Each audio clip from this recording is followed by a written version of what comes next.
नमस्कार. सर्वप्रथम मी दिवाळीच्या सर्व नागरिकांना खूप खूप शुभेच्छा देतो.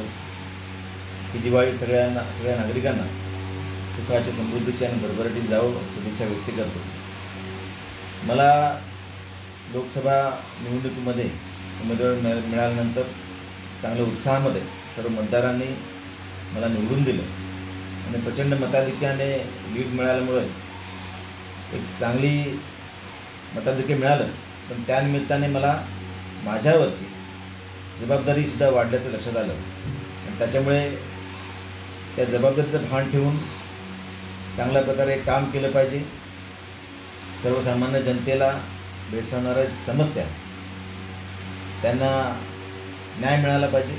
ह्या दृष्टिकोनातून जे काही प्रलंबित प्रश्न असतील किंवा जे जनतेला योग्य राहील अशा दृष्टिकोनातून मी माझे प्रश्न मांडलेले आहेत. साधारणतः मागच्या पहिल्या अधिवेशनात मी साधारणतः 30 प्रश्न मांडले. त्याची उत्तरं मला माननीय मंत्री महोदयांकडून मिळाले. साधारणतः 5 वेळा मला प्रत्यक्ष पार्लमेंटमध्ये उभं राहून मंत्री महोदयांसमोर, माननीय पंतप्रधानांसमोर प्रश्न मांडण्याची संधी मिळाली आणि चांगला पॉझिटिव्ह रिस्पॉन्स हा मला मिळालेला आहे. त्यामुळे रेल्वेचे प्रश्न असतील त्याच्याबद्दल मी आवाज उठवलेला आहे.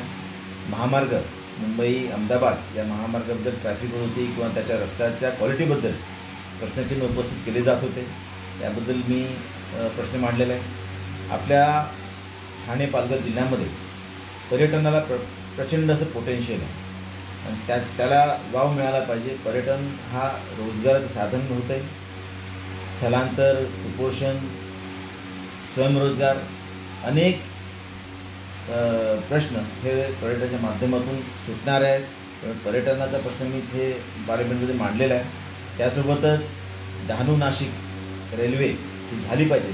ह्या दृष्टिकोनातून लवकरात लवकर सर्वेक्षण झालं पाहिजे.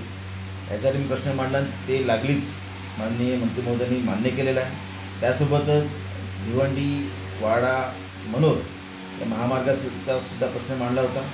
त्यासाठी सुद्धा लवकरच काम सुरू होणार आहे. त्यासोबत कुपोषण, महिला, त्या स्वयंरोजगार आणि इतर प्रश्न. पालघर जिल्ह्याला विस्तीर्ण असा साधारणतः 112 किलोमीटरचा समुद्रकिनारा आहे आणि त्याच्यामुळे समुद्रकिनाऱ्यावर राहणाऱ्या मच्छीमार बंधू भगिनींचे प्रश्न किंवा त्या संबंधित आता वाढवण बंदर येते त्यासंबंधीचा प्रश्न, हे अनेक प्रश्न मागच्या अधिवेशनात मी मांडले आणि चांगला असा सकारात्मक प्रतिसाद मला सरकारकडून मिळाला आहे. लवकरच चांगल्या प्रकारच्या सोयीसुविधा सरकारच्या माध्यमातून आपल्या जनतेला मिळतील असा मला विश्वास आहे.